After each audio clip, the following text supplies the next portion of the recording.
1. So student, at first welcome in a YouTube channel and also offline class. We are going to start one special topic in 11th biology, that is animal kingdom. तो animal kingdom जो कि आज startup होने जा रहा है और इस एनिमल किंगडम में हम बिल्कुल बेसिक से देखेंगे ताकि आपको जो एनिमल किंगडम है उसका क्लासिफिकेशन बहुत ही अच्छे से हो। और बायोलॉजी में सबसे बड़ी दिक्कत होती है कि उसकी जो शब्दावली होती है, जो वर्ड्स आते हैं, वो वर्ड हम सही तरीके से सोचते नहीं हैं और वो फिर हमको बनता नहीं। तो सबसे पहले ये जरूरी है कि हम जो एनिमल किंगडम का क्लासिफिकेशन करने जा रहे हैं, इस क्लासिफिकेशन में पहले उन बिंदुओं को देखेंगे जिन बिंदुओं के आधार पर क्लासिफिकेशन होगा। हर किसी का एक मापदंड होता है, उस आधार पे क्लासिफिकेशन होते हैं। तो एनिमल किंगडम के अंतर्गत first point R1, that mean basis of classification, यानी कि वर्गीकरण का आधार क्या है, कौन से वो बिंदु हैं जिनके आधार पर हम क्लासिफिकेशन करेंगे। तो सबसे पहले आप देख लें, पहले पॉइंट पॉइंट चेक करें। कोशिका व्यवस्था कैसी है, शारीरिक सम्मिति कैसी है, प्रगुहा कैसा है, पाचन तंत्र कैसा है, भ्रूण से कहां से उत्पन्न हुए हैं ये सेगमेंटेशन कैसा है, और नोटोकार्ड है या नहीं। अब इन पूरे पॉइंट्स पे हम वन बाय वन एक एक करके क्लासिफिकेशन करेंगे। एक एक पॉइंट बताओ। सबसे पहली बात आती है कोशिका व्यवस्था। तो ये एक्सप्लेनेशन जो है वो किसका है, पहले फर्स्ट पॉइंट का। फर्स्ट पॉइंट क्या है, कोशिका व्यवस्था। इसका मतलब ये है कि जीव जो है, हम ही जानते हैं कि हर जीव किससे मिलके बना है, कोशिका से मिलके। लेकिन उसमें भी जीवों का अलग अलग क्लासिफिकेशन। कुछ जीव ऐसे होते हैं जैसे कोशिकी। देखो, अकोशिकी तो आप बोल ही नहीं सकते हो। अकोशिकी मतलब कोशिका नहीं। कोशिका नहीं तो जीव तो हो ही नहीं सकता। जीव है तो कोशिका तो होगी, भले वो एक ही क्यों ना हो। लेकिन एक बात आप जानते हैं, हम कौन सा पढ़ रहे हैं, एनिमल, और एनिमल किंगडम में एक कोशिकी नहीं होगा। इसमें क्या लेंगे अपन, बहुकोशिकी। ठीक है, क्लासिफिकेशन आप पढ़ चुके हैं। तो यहां पर बहुकोशिकी, बहुकोशिकी का मतलब आपके पास में मान लो ये एक जीव है, ठीक है, और जीव की सबसे छोटी इकाई कौन है, सेल है। मतलब सबसे छोटी इकाई जो है वो क्या है, कोशिका। अब ये कोशिका, ये तो अब ये जीव के अंदर छोटी छोटी छोटी क्या होंगी, ये छोटी छोटी ढेर सारी क्या है, सेल होती है। अब बात ये आती है कि बहुत सारी कोशिकाएं हैं, ठीक है, लेकिन क्या ये सारी कोशिकाएं एक जैसी ही हैं या अलग अलग प्रकार की, एक जैसी हैं या। तो एक बात समझ लेना, जैसे ये जीव है, मान लो ये जीव क्या है, मानव एक, तो उसकी सेल से एक जैसी हुई। लेकिन मानव की सेल की तुलना आप किसके करोगे, हाथी के सेल से। तो थोड़े डिफरेंसेस होंगे। देखो, होंगी वही चीजें, जैसे माइटोकॉन्ड्रिया दोनों में होगा, गोल्गी का दोनों में, ये सब कुछ होंगे दोनों में, जो एक एनिमल सेल के अंदर होता है। अब चाहे वो एनिमल सेल किसी का भी हो, घोड़े का हो, कुत्ते का हो, मानव का, किसी का भी, सब में वो चीजें होंगी, लेकिन कंटेन और उनका जो काम करना है वो सबका क्या होगा, अलग अलग। ठीक है, जैसे हमारी बॉडी है ना, हमारी बॉडी में भी करोड़ों अरबों क्या है, सेल है, लेकिन हर सेल एक जैसी नहीं। जैसे हमारे जो आंख के चारों ओर जो सेल होंगी, उनका अपना अलग काम है ना, हाथ का अपना काम है, मैं मुंह से बोल रहा हूं, इसका अपना। तो यहां पे हम जो है बड़े उच्च स्तरीय जंतु। ठीक, तो बात को समझना है यहां। सबसे पहले कोशिका व्यवस्था में यह देखना है कि क्या केवल जीव में कोशिका ही है, तो हम इसको कहेंगे कोशिका स्तर का संगठन, यानी उसमें सारा काम कोशिकाएं कर रही है, इसमें श्रम का विभाजन अलग है। अब लेकिन कई बार क्या होता है, जैसे ये सारी कोशिकाएं हैं, ये काम, लेकिन अब मान के चलो आपके पास ये जीव है, ठीक है, इस जीव में अलग अलग भाग में, अब बात समझ में, ऐसे अलग भाग बना दिया। कितने भाग बना दिया? 6। ऐसा होता नहीं, मैं समझाने के लिए बता रहा हूं।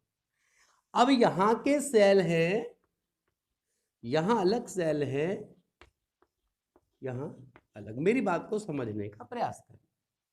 यहां पर जितने सेल है, ये जैसे मैं क्रॉस कर रहा हूं, यहां पर जितने सेल हैं ये एक जैसे, लेकिन यहां वाले की तुलना में क्या है? एक जैसे है, उत्पत्ति की दृष्टि से भी और कार्य की दृष्टि से। यानी यहां पे जितने सेल दिख रहे हैं इस खंड में, ये उत्पत्ति एक ही जगह से हुई होगी और इनके कार्य भी क्या है? एक जैसे, लेकिन नीचे वाले की तुलना में क्या है? भिन्न।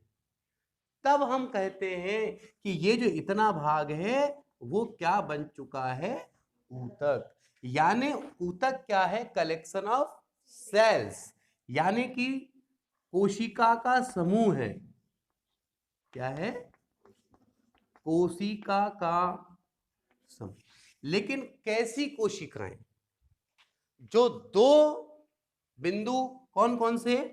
एक तो उत्पत्ति और कार्य, इन दोनों की दृष्टि से, आप संरचना भी कह सकते हैं उत्पत्ति की, उत्पत्ति और कार्य, इन दोनों दृष्टि से ये कोशिकाएं जो इसके अंदर ली गई है, ये कलेक्शन के अंदर में, वो इन दोनों दृष्टियों से एक जैसी हो, तो उसका जो समूह है वो ऊतक कहलाता है। इंग्लिश में कहा जाता है टिश्यू। फिर ये अलग भाग बन गया। ये कोशिकाएं आपस में क्या है? फिर सेम है इन्हीं दृष्टि के आधार पर, लेकिन ऊपर की तुलना में क्या होंगी? ये वैसे ही एक कलेक्शन बना ली। तो इस प्रकार से बात को समझना। पहले में कोशिका बिखरी हुई थी, वो कोशिका स्तर का संगठन था और उसका एग्जाम्पल है स्पंज। ठीक। फिर ये हुआ कि उन कोशिकाओं ने छोटे छोटे खंड बनाए, अलग अलग पार्ट बन गए, और जो अलग अलग भाग बने हैं ये कोशिका वो कोशिकाएं हैं जो इन दोनों दृष्टियों से क्या है? तो उनका कलेक्शन क्या बन गया? ऊतक बन गया। तो अगला हुआ आपका किस स्तर का?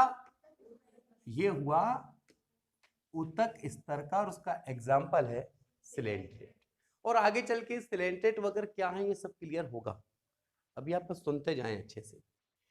अब बात आती है, ये ऊतक है ना, आगे चल के इन ऊतकों ने विकसित होकर के निर्माण कर लिया किसका? अंगों का। जैसे ये हमारे हाथ सेपरेट अलग है, पैर अलग है, नाक अलग है, हर चीज डिफरेंट हो गई। ठीक है। और इसमें ऊतक ही है। कोशिका से बनेगा ऊतक, ऊतक से बनेगा अंग, और अंग से बनेगा अंग तंत्र, और अंग तंत्र से बनेगा कंप्लीट शरीर। ठीक है। तो अब यहां देखते हैं ये कौन सा कहलाएगा? उच्च स्तरीय। ये कौन सा कहलाएगा? अच्छा, उच्च स्तरीय में क्या निर्माण हो रहा है? अंग का निर्माण। और इसके लिए आप तुक्का भी लगाएंगे, वो सारे जंतु इसमें अंग अलग अलग दिखते हैं, आप कोई भी एग्जाम्पल लिख देंगे, अंग अलग अलग दिखना चाहिए एग्जाम्पल से। यहां क्या लिखा है देखो, AOME, ये है क्या? सुनो, ए का मतलब है एनिलिडा, आर्थ्रोपोडा, मोलस्का, एकाइंडरमेटा, CH यानी कॉर्डेटा। कॉर्डेटा मतलब जिनमें ये रीढ़ की हड्डी पीछे है वो कॉर्डेटा। अभी आएगा, सारे पॉइंट्स आएंगे एक एक। तो आपने देखा कि जो क्लासिफिकेशन होगा, पहला बिंदु क्या है? कौन से स्तर का है? कोशिका व्यवस्था के अंतर्गत 3 है, कोशिका स्तर, ऊतक स्तर और उच्च स्तर। ठीक है। अब एक बात बताओ, मैंने आपसे बोला क्लासिफिकेशन करो और ये इसका क्लासिफिक कर दो, तो उसको काय में रखोगे? अभी से बता दो। वो तो बात का मैटर, इन तीनों कोशिका व्यवस्था के अंदर, क्योंकि अलग अलग अंग दिख रहे हैं। ठीक है। तो वो कहां जाएगा? उच्च। तो जब मैं क्लासिफिकेशन बायोलॉजी में कभी करूं और पूछ लीजिए, जैसे 4 ऑप्शन पूछा, निम्न में से कौन सा ऊतक स्तर का संगठन रखता है? निम्न में से कौन सा ऊतक स्तर का संगठन रखता है? और जंतुओं के नाम दे दे, और उसमें एक कौन हो? सिलेंट्रेट। तो सिलेंट्रेट कौन सा रखता है? ये बाकी जो ऑप्शन देगा आपको वो अलग देगा। अब आ जाएगा कि अच्छा स्पंज भी देगा उस ऑप्शन में, स्पंज भी देगा ये सब। तो स्पंज कैसा रखता है? कोशिक स्तर का। सिलेंटेड कैसे रखता है? और बाकी जो है वो पूरे। तो ये पहला पॉइंट आपको क्लियर हुआ कौन सा, कि कोशिका व्यवस्था। ठीक, कभी मैं क्लासिफिकेशन पढ़ाऊंगा और बोलूंगा यार फलाना ऊतक किस स्तर का है, तो आप समझ जाना कि वहां अंग का निर्माण नहीं है, ऊतक का ही बना है। ठीक, उच्च स्तरीय कह दिया तो समझ जाना कोशिका से ऊतक और ऊतक से क्या बने हैं? अंग। ठीक है ना, क्योंकि ये शब्दावली आपकी जितनी बेहतर होगी आने वाले समय का क्लासिफिकेशन उतना अच्छा होगा। ठीक है, चलो देखते हैं आगे।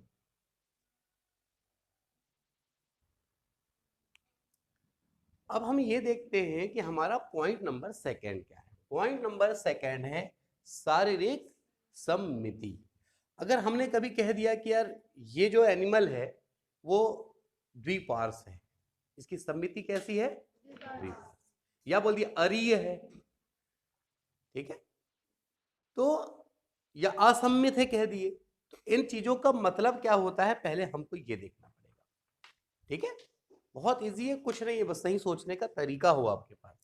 सबसे पहले आप एक बात समझ लें, सममिति होती क्या है। इस इंग्लिश में सिमेट्री कहते हैं।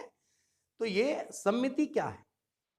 सममिति का ये मतलब है, एक छोटा सा एग्जांपल समझना। आपके पास मान लो ये एक रोटी है, गोल रोटी बनाया बकायदा, मैंने नहीं बनाया क्योंकि मेरे से भारत का नक्शा बन जाएगा। गोल रोटी बनी, अब इसका एक सेंटर होगा। अब हम मान लो उसको चाकू से काट देते हैं, ये काट, तो दो आधी रोटी हो गई। वो जो दो भाग हुए हैं अगर एक दूसरे को ढाकना चाहे तो ढाक लेंगे ना। एक सर्कल को अगर सेंटर से दो भाग में बांटते हैं व्यास से, तो वो दो भाग में वो दोनों भाग एक दूसरे को। अच्छा, यहां से काटो चाहे यहां से काटो चाहे यहां से काटो, कहीं से भी काटो, लेकिन ध्यान है सेंटर से जाना। अब आप बोलेंगे भाई ये रोटी है, हमें को ऐसे काटना, यार एक बड़ी और एक, वो नहीं। अगर केंद्र से जाती हुई रेखा उस आकृति को दो बराबर भाग में बांट देती है जो एक दूसरे को ढाक ले, उसको हम कहते हैं अरीय। हाँ, सममिति तो कहते हैं, सममिति तो है, पर उसमें से कौन सी वाली है? वो कहलाती है अरीय। इसको हम कहते हैं इंग्लिश में रेडियल। ये सिमेट्री तो कौन सी होती है? अरीय। ठीक है, तो अरीय का मतलब होता है किसी भी, अगर हमने कह दिया कि ये जो जीव है वो क्या है? रेडियल है, यानी मैंने कह दिया अरीय है, इसका मतलब उसको सेंटर से अगर ऐसे काटेंगे तो जो दो भाग आएंगे वो एक दूसरे को ढाक लेंगे। यानी सेंटर से ऐसे काटो ऐसे काटो कहीं से भी काटो, ठीक, तो वो क्या कहलाता है? यानी बायो में जब अरीय सममिति आएगी तो आप समझ पाएंगे भाई एक सर्कल था, सेंटर से कहीं से भी हमें व्यास के हिसाब से काट दे, उसके दो भाग एक दूसरे को ढाक सकते। ये बात क्लियर हो गई? ठीक, दूसरी बात होती है, आपने मछली देखो, मछली को अगर देखें तो वो कैसी होती है?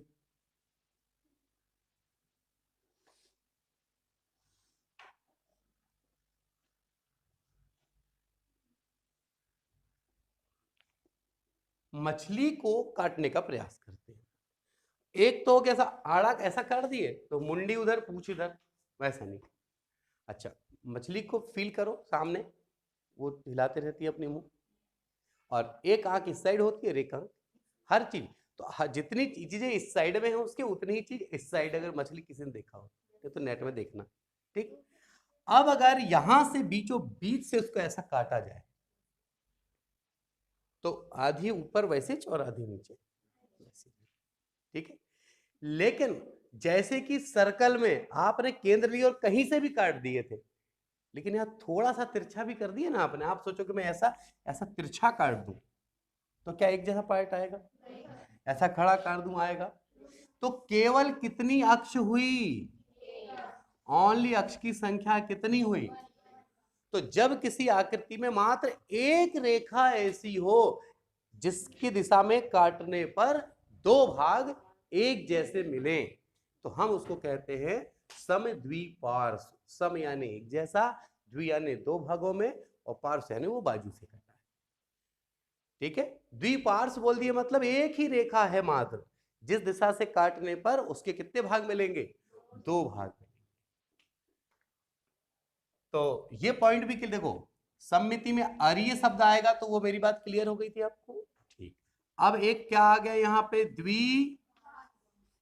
इंग्लिश में कहते हैं बाईलैटरल, बाईलैटरल। ठीक है, बाईलैटरल मतलब 2। अब एक होता है, अब मान लो कोई ऐसा जीव लेके चले जो तुम एक भी अक्ष ऐसी नहीं है, तुम कहीं से भी काटोगे 2 बराबर भाग कभी आ ही नहीं सकते। कहीं से भी काटो 2 बराबर भाग कभी आएंगे ही नहीं, तो कहते हैं कि भैया इसमें सममिति है ही नहीं। वो क्या है? असम्मित। तो कुल मिला के जब बात आती है शारीरिक सममिति की, और जब मैं क्लासिफिकेशन में यूज करूंगा, मैंने कह दिया कि असम्मित है, मतलब कोई एक भी ऐसी रेखा नहीं है जहां से काटने पर वो जीव के 2 भाग बटे और दोनों आपस में इक्वल। अगर मैंने कह दिया कि द्विपार्श्व है, मतलब एक रेखा ऐसी है, ठीक, और कह दिया कि अरीय है, मतलब ढेर सारी रेखाएं हैं, लेकिन उसकी विशेषता क्या है? वो सेंटर से जाना है। आओ अब बात करते हैं नोट्स पे। असम्मित का मतलब समझ गए? वो उसका एग्जाम्पल कौन है? तो कंपटीशन एग्जामिनेशन में ये एग्जाम्पल आपका कंफर्म होना चाहिए। द्विपार्श्व के अंतर्गत कौन है? एनेलिडा और आर्थ्रोपोडा। एनेलिडा और केकड़ा वगैरह देखिए। अरीय, अरीय, अरीय का मतलब समझे? वही सेंटर से चाहो जैसा कर। इसमें आएगा सिलेट्रेट और इकाइनोडर्मिटा। अभी बहुत से स्टूडेंट्स ये सोच रहे होंगे सर आपने जो एग्जांपल्स लिखा है एनिलिडा, आर्थ्रोपोडा, ये तो मालूम ही नहीं है, रटने वाली बात है।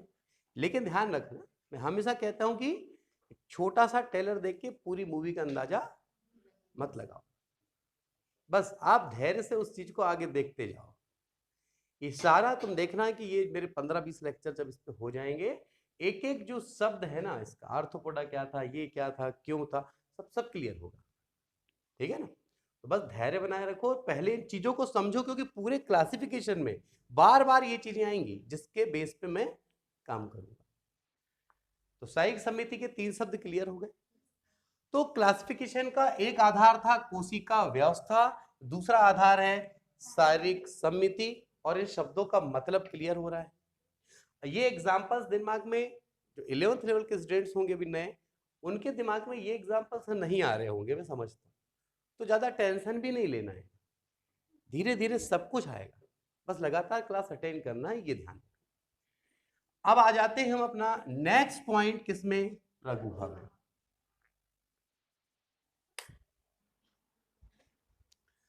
अब जो हमारा पॉइंट है वो है तीसरा, प्रगुहा, सीलम। ठीक है, अब यहां देखना है कि ये प्रगुहा का क्या रोल है, प्रगुहा का मतलब कहां जाता है, कैसे समझेंगे? तो इसके लिए आप सबसे पहले समझना, जब आपका भ्रूण उत्पन्न होता है, भ्रूण के स्तर, यानी हमारे बॉडी का हर एक अंग भ्रूण के कितने स्तर से मिलकर बना है? 3।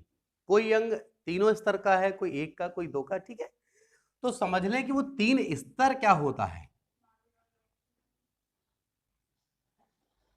ये जो सबसे बाहरी स्तर है इसको आप क्या कहते हो? एक्टोडर्म। ये बीच वाला जो है वो, ये होता है मीजोडर्म, और ये अंदर वाला जो लेयर है ये होता है एंडोडर्म। कभी कोई पूछ ले कि भ्रूण के कितने स्तर होते हैं, तो 3 स्तर, एक्टोडर्म, मीजोडर्म, एंडो। देखो, एक्टो यानी बाहर वाला, एंडो यानी अंदर वाला, और उन दोनों के बीच में अगर एक लेयर है तो मीजो, मीजो यानी मध्य में, बीच में। तो एक्टो, मीजो और एंडो।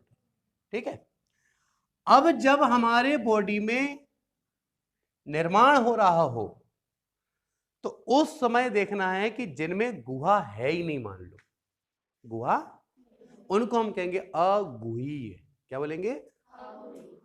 नॉन सीलम। अगुही, जिनमें गुहा है ही नहीं, तो वो कहलाता है, पीएच का मतलब है प्लेटीहेल्मिन्थीस।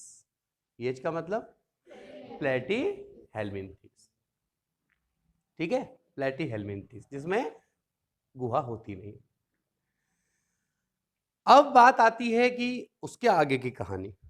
अब एक गुहा बने आपके बॉडी में, गुहा बने, लेकिन गुहा बनी किससे है? बनी किससे है? अब तीन बात है।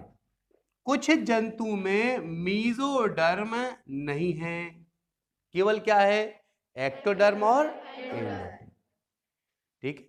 तो बीच में गुहा है लेकिन उसमें मीजोडर्म नहीं है, तो वो कहलाता है कूटगुही। वो क्या कहलाता है? ये एस्केलमथीज। अब याद करो, कल एक क्वेश्चन इस टाइप का आ रहा था जब मैं कुछ कह रहा था, नहीं एक और, तो उसमें एक शब्द आ रहा था, जैसे ऐसे शब्द आ गए कि एस्केलमथीज, इसको क्या आएगा? कूटगुही। अभी आप पढ़ रहे हो, बात बिल्कुल क्लियर हो रही है कि भाई इनमें गुहा है, और कूट शब्द तब आता है जब मीजोडर्म वहां पे ना हो, ठीक है। अब आ जाएगा, निम्न में से किसमें कूट गुहा पाई जाती है, और चार ऑप्शन।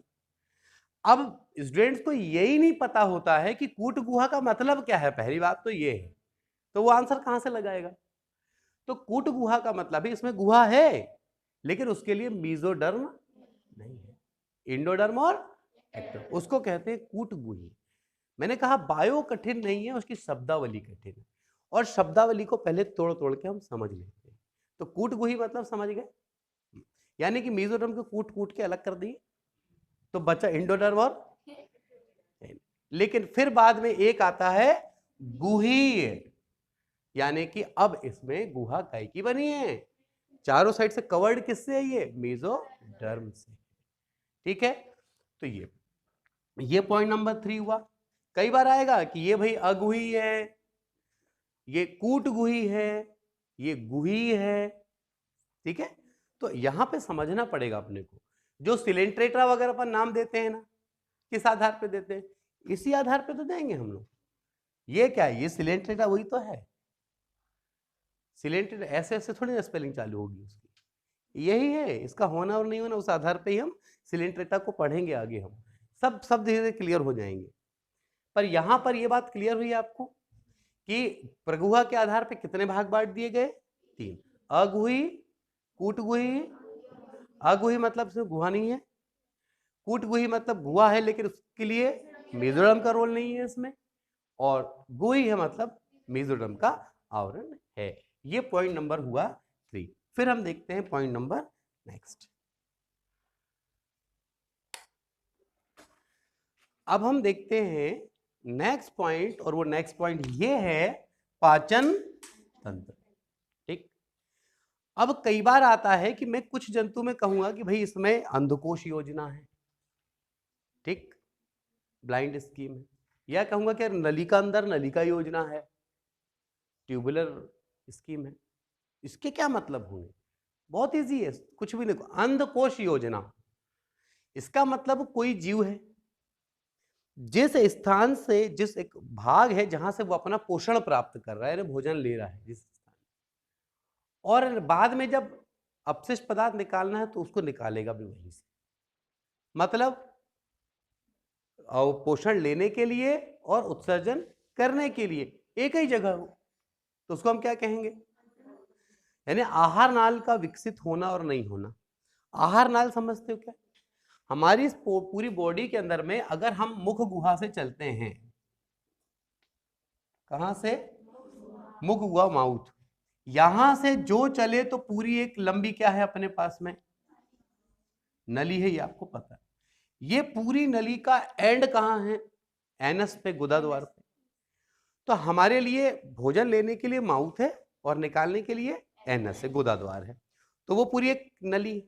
तो अलग अलग रहे ना, अगर अलग अलग है तो उसको कहते हैं नलिका अंदर नलिका योजना, नलिका अंदर नलिका योजना, ठीक। और अगर एक ही जगह हो तो वो हम जैसे उच्च स्तरीयों में ऐसा नहीं होता। आओ, अब बात आती है पाचन तंत्र में, एक है अंधकोश योजना, ठीक, स्पंज वगैरह। एक नलिका अंदर, अब नलिका अंदर नलिका योजना में भोजन लेने और अपशिष्ट पदार्थ को निकालने के लिए मार्ग अलग अलग होता है, लेकिन वो दोनों एक ही नली से जुड़ा रहता है, जिसे हम आहार नाल के नाम से जानते हैं, एलिमेंट्री कैनॉल कहते हैं इंग्लिश में। अब जैसे नलिका अंदर नलिका योजना की बात करते हैं, यानी इनमें ठीक है दोनों अलग अलग द्वार हैं, इसका दो भाग है, ओपन और हमारे बॉडी के अंदर में जो ब्लड होता है ना, ब्लड या तो वो बंद परिसंचरण तंत्र में घूमता है या तो फिर, तो हमारे में कैसा है, वो बंद परिसंचरण तंत्र है। तब तो धमनी और सिराएं हैं हमारी बॉडी में। भाई हार्ट है, हार्ट से क्या होता है, पंपिंग होती है, और पंपिंग होके फिर धमनी और सिराओं के माध्यम से ब्लड जो आता है तो बंद नलियों में होता है। ठीक, अब जैसे कि मान लो बिल्डिंग में ऊपर टंकी लगी है, उसमें ढेर सारे पाइप आए हैं ना, किसके, पानी के। अगर किसी पाइप को एक छोटा सा रेजर से काट दो तो क्या होने वाला है, बोलो, वहां से फव्वारे से पानी निकलना चालू हो जाएगा। तो हमारी पूरी बॉडी में जो ब्लड सर्कुलेटरी सिस्टम है, रक्त परिसंचरण तंत्र, वो कैसा है, बंद नलियों में ही तो बहता है। इसलिए वो देखोगे मूवी में, नस काटो, नस काट देते हैं हाथ की तो ब्लड। तो नस काटे मतलब वो नस किसको बोलते हो आप, धमनी और सिराओं को ही तो कह रहे हो ना।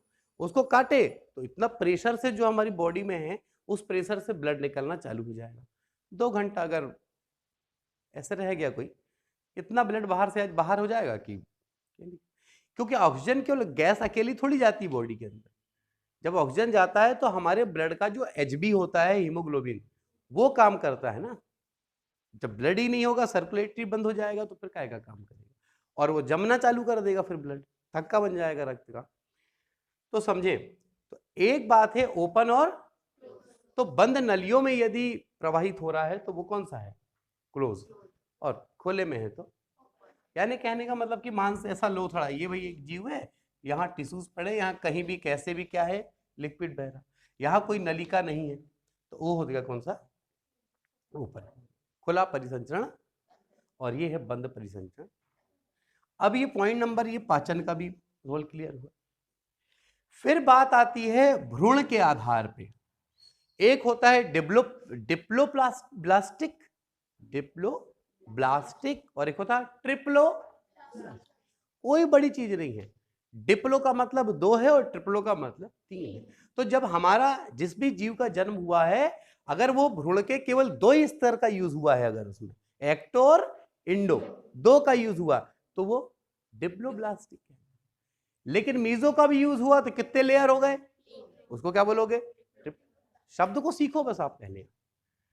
तो ये हुआ भ्रूण से उत्पन्न। डिप्लोब्लास्टिक यानी कि एग्जाम्पल कौन है, और डिप्लोब्लास्टिक का मतलब होता है, इस डिप्लोब्लास्टिक में भाई एक्टोडर्म और इन दोनों की मात्र कितनी लेयर, कितनी होगी, 2 की लेयर। ठीक, यानी इसमें मीजोडर्म का कोई रोल नहीं होगा, तो हम क्या कहेंगे उसको, डिप्लो। द्विकोरिक और त्रिकोरिक, हिंदी में द्विकोरिक, त्रिकोरिक। तो द्विकोरिक यानी डिप्लोब्लास्टिक, त्रिकोरिक यानी कि ट्रिप्लोब्लास्टिक। ये बात क्लियर हो रही है, ये हुआ आपका पॉइंट नंबर। फिर नेक्स्ट पॉइंट है सेगमेंटेशन। सेगमेंटेशन को जो 6वां पॉइंट है आपका, उसको आप कहेंगे खंडी भवन। ये देखना पड़ता है कि जो पूरी बॉडी है वो छोटे छोटे खंडों में बटी है या नहीं बटी। केचुआ देखिए आपने, उसमें छोटे छोटे खंड है। अगर हम कह देंगे भैया इसमें सेगमेंटेशन है, मतलब छोटे छोटे खंड बटे, सेगमेंटेशन नहीं है मतलब वैसा छोटा छोटा खंड बटा हुआ। फिर आएंगे नोटोकॉर्ड। अब ये नोटोकॉर्ड क्या है, नोटोकॉर्ड हमारी रीढ़ की हड्डी है। तो जिस जीव में बॉडी के पीछे वाले भाग में, ये हमारा पीठ कहलाता है, ऐसे करेंगे तो ये हमारी पीठ हो गई।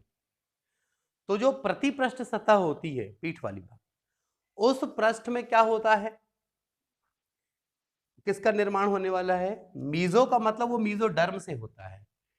ठीक, रज्जु की मतलब है ये जो रीढ़ की हड्डी जो गांठ गांठ के रूप में पाई जाती है, इस रूप में एक सलाख के रूप में, सलाख यानी ऐसा ऊपर से यहां से लेंगे तो पूरे सलाख के समान, भले खंड खंड अलग बात है। तो ये होगा। अब आगे चल के जैसे नोटोकार्ड जो है, अगर ये चीज है तो उसको कोऑर्डिनेटा बोलेंगे, नहीं है नॉन कोऑर्डिनेट्स कहेंगे। तो अब धीरे धीरे बात समझ आएगी। कोऑर्डिनेटा मतलब उसमें नोटोकार्ड है, नॉन कोऑर्डिनेटा मतलब वो चीज नहीं है। ठीक, हर किसी में रीढ़ की हड्डी हो जरूरी? अब सांप जो भागता है ऐसे, अब सांप को काय में लोगे तुम? कोऑर्डिनेटा में लोगे क्या? नॉन, उसमें कहाँ रीढ़ की हड्डी उस टाइप की होती एकदम मजबूत वाली। ठीक, तो अब केचुआ है मान लो, तो केचुए में होती है रीढ़ की हड्डी, तो क्या तुम उसको कोऑर्डिनेटा में मान पाओगे? ठीक, नॉन कोऑर्डिनेटा, नॉन कोऑर्डिनेटा लेकिन दूसरी क्या है उससे मतलब नहीं, वो किसके अंतर्गत है? नहीं, हाँ पर किसके अंतर्गत है उधर? कौन? केचुआ किसके अंतर्गत आएगा? एनिलिडा के अंतर्गत। अब किसमें क्यों आएगा सबकी चर्चा होगी कि क्यों, किसको एनिलिडा में क्यों रखा, सिलेंट्रेटा में क्यों रख रहा है। ठीक, हर एक चीज का पॉइंट आएगा, लेकिन ये बेसिक क्लास है पहले, जिसके आज के इन बिंदुओं के आधार पर पूरा क्लासिफिकेशन रहेगा। तब मेरे को वहां इतना नहीं समझाना पड़ेगा। अगर मैंने कह दिया कि इसमें नलिका नलिका योजना है, आप समझ गए कि मुख द्वार गुदा द्वार अलग है।